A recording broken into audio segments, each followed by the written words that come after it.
Railway की तैयारी करने वाले 90% से अधिक छात्र इलेक्ट्रिसिटी चैप्टर के इन 3 सवालों को मिस कर देते हैं, जिनसे उनका सिलेक्शन नहीं हो पाता है। क्या आप भी उन्हीं में से हैं? अगर हाँ, तो आइए देखते हैं कि आपकी तैयारी जो है वो निगेटिव तक है या फिर नींव पर ही अटकी है।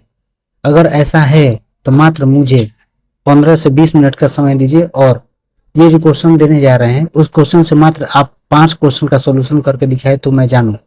तो चलिए हम देर न करते हुए क्वेश्चन की तरफ चलते हैं और देखते हैं कि आप में कितना है दम। तो हो जाए आज दूध का दूध और पानी का पानी। हम देर न करते हुए चलते हैं सीधे सवालों की तरफ। तो पहला सवाल है, प्रतिरोध का एसआई मात्रक क्या होता है?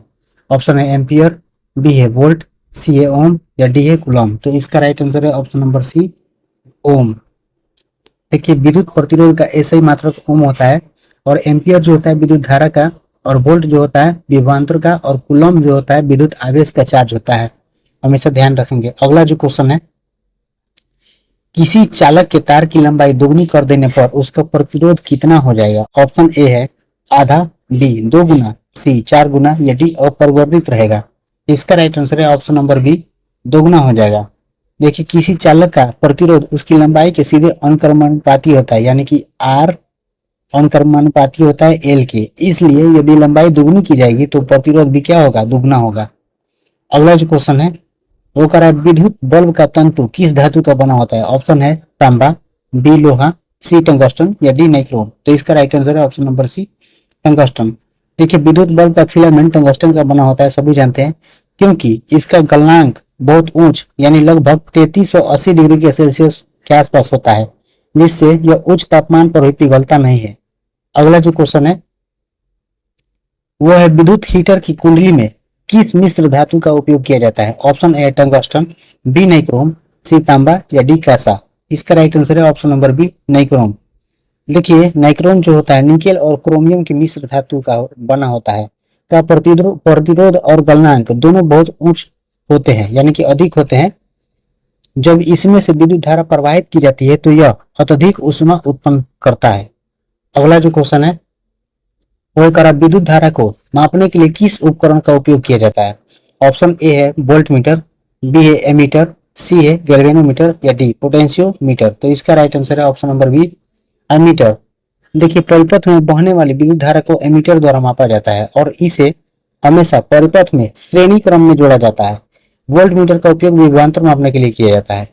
अगला जो सवाल है, विद्युत फ्यूज विद्युत धारा के किस सिद्धांत पर कार्य करता है? ऑप्शन ए है चुंबकीय प्रभाव, बी है रासायनिक प्रभाव, सी ऊष्मीय प्रभाव या डी इनमें से कोई नहीं। तो इसका right answer option number C है, ऊष्मीय प्रभाव।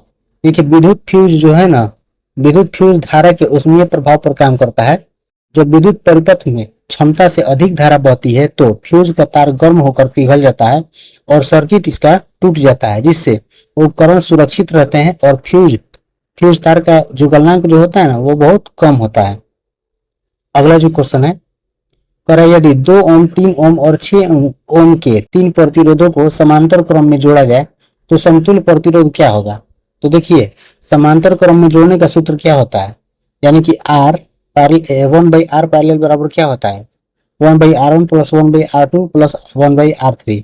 अगर हम जोड़ते हैं तो क्या हो जाएगा? 1/rp बराबर 1/2 प्लस 1/3 प्लस 1/6।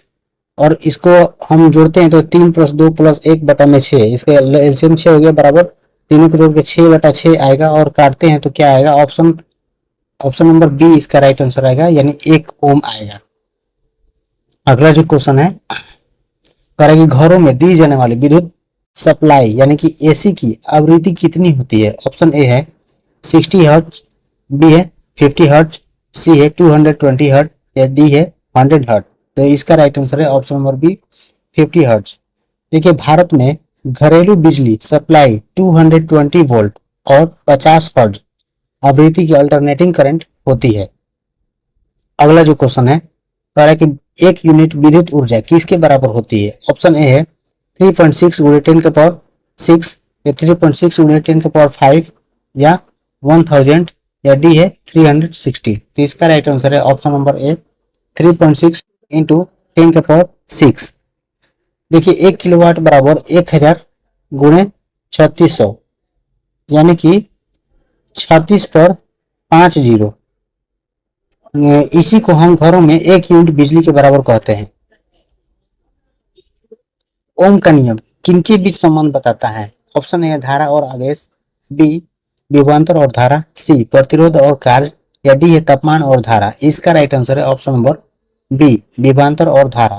देखिए ओम के नियम के अनुसार यदि किसी चालक की भौतिक परिस्थितियां जैसे तापमान स्थिर है तो उसमें से बहने वाली धारा यानी आई उसके सिरों के बीच विभवांतर भी के सीधे समानुपाती होता है, यानी भी बराबर आई आर।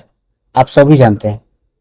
अगला जो क्वेश्चन है, मानव शरीर का विद्युत प्रतिरोध लगभग कितना होता है? ऑप्शन ए 10 ओम, बी 100 ओम, सी 10,000 ओम से 1 लाख ओम, या डी है 0। इसका जो राइट आंसर है ऑप्शन नंबर सी 10,000 से 1 लाख ओम। देखिए सूखी त्वचा होने पर मानव शरीर का प्रतिरोध बहुत अधिक लगभग ये 10,000 से 1 लाख ओम होता है, लेकिन शरीर के गीला होने पर यह घटकर बहुत कम लगभग 1,000 ओम या उससे कम हो जाता है, जिससे करंट का झटका तेज लगता है। अगला जो क्वेश्चन है, आदर्श वोल्ट मीटर का प्रतिरोध कितना होना चाहिए? ऑप्शन ए 0, बी है बहुत कम, सी अनंत, या डी 100 ओम। इसका राइट आंसर है ऑप्शन नंबर सी अनंत यानी इंफिनिटी। देखिए एक आदर्श वोल्ट मीटर का प्रतिरोध अनंत होना चाहिए ताकि वह परिपथ से कोई धारा न ले और सटीक वोल्टेज माप सके। इसके विपरीत एक आदर्श एमीटर का प्रतिरोध 0 होना चाहिए। किसी चालक की प्रतिरोधकता किस पर निर्भर करती है? ऑप्शन ए तार की लंबाई पर, बी तार के अनुप्रस्थ काट के क्षेत्रफल पर, या सी तार के पदार्थ की प्रकृति और तापमान पर, या डी इनमें सभी पर। तो इसका right answer option number C है तार के पदार्थ की प्रकृति और तापमान पर। देखिए बहुत से लोग इसमें धोखा खा जाते हैं। अब कैसे धोखा खा जाते हैं? प्रतिरोध लंबाई और क्षेत्रफल पर निर्भर करता है, लेकिन प्रतिरोधकता केवल पदार्थ के प्रकार जैसे तांबा, लोहा और तापमान पर निर्भर करती है। तार को लंबा या छोटा करने से उसकी प्रतिरोधकता कभी बदलती नहीं है। अगला जो क्वेश्चन है, प्रतिरोधकता का एसआई मात्रक क्या होता है? ऑप्शन ए है ओम, बी है ओम मीटर, या सी ओम प्रति मीटर, या डी महो। तो इसका राइट आंसर है ऑप्शन नंबर बी ओम मीटर। अगला जो क्वेश्चन है, विद्युत शक्ति का सूत्र इनमें से कौन सा सही है?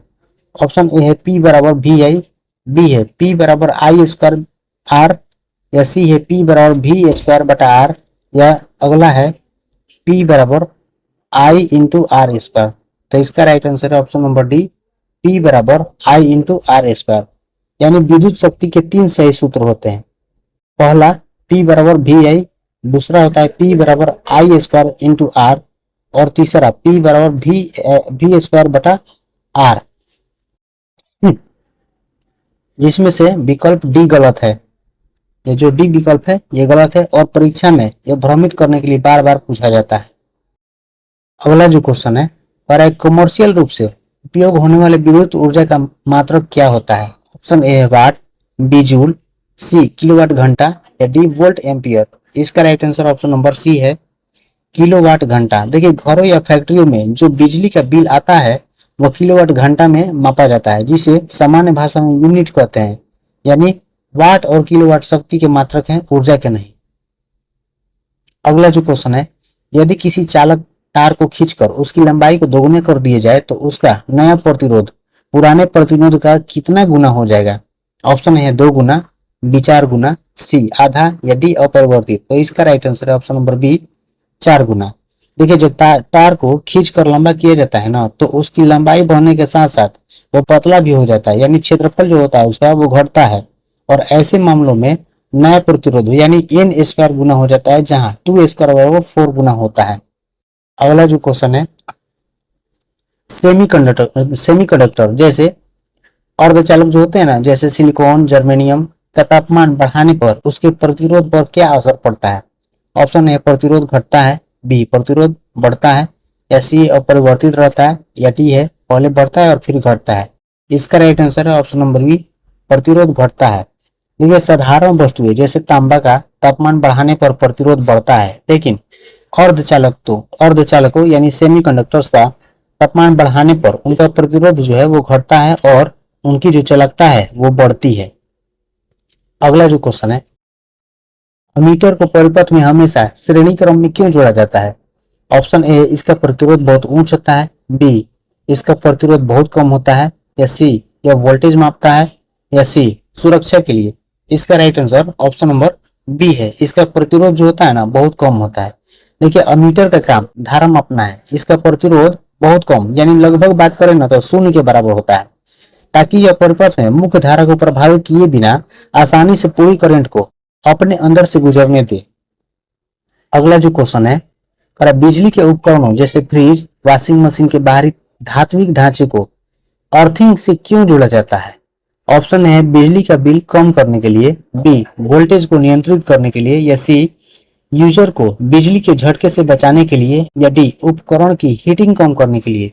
इसका राइट आंसर है ऑप्शन नंबर सी, यूजर के बिजली के झटके से बचाने के लिए। देखिए यदि किसी खराबी के कारण लाइव वायर जो होता है मेटल बॉडी को छू जाता है, तो अर्थ वायर जो होता है ना उस करंट को सीधे जमीन में भेज देता है, जिससे छूने वाले व्यक्ति को करंट नहीं लगता है। अगला जो क्वेश्चन है, कि यदि किसी परिपथ में विद्युत धारा की उपस्थिति का पता लगाने के लिए किस यंत्र का उपयोग किया जाता है? ऑप्शन है वोल्टमीटर, बी, गैल्वेनोमीटर, सी, इलेक्ट्रोमीटर, या डी, बैरोमीटर। इसका जो राइट आंसर है ऑप्शन नंबर बी, गैल्वेनोमीटर। देखिए गैल्वेनोमीटर का मुख्य काम परिपथ में बहुत छोटी सी धारा की उपस्थिति और उसकी दिशा का पता लगाना है, और अमीटर का काम जो होता है वो धारा की सटीक मात्रा को मापना होता है। अगला जो क्वेश्चन है, जब दो या दो से अधिक प्रतिरोधों को श्रेणी क्रम में जोड़ा जाता है तो प्रत्येक प्रतिरोध में क्या समान रहता है? देखिए ऑप्शन इसका है, ऑप्शन ए है विभवांतर, बी है विद्युत धारा, सी शक्ति, या डी प्रतिरोध। इसका right answer option number B है विद्युत धारा। यानी श्रेणी क्रम में करंट के बहने का केवल एक ही रास्ता होता है, इसलिए सभी प्रतिरोधों में धारा समान रहती है, लेकिन वोल्टेज अलग अलग होता है, और इसके विपरीत समांतर क्रम में वोल्टेज समान रहता है और धारा बदल जाती है। आशा करते हैं दोस्तों कि आपको वीडियो अच्छा लगा होगा। अगर वीडियो अच्छा लगा है तो चैनल को सब्सक्राइब जरूर करें और वीडियो को लाइक शेयर कमेंट जरूर करें। आप सुरक्षित रहें और हमारा वीडियो देखते रहें।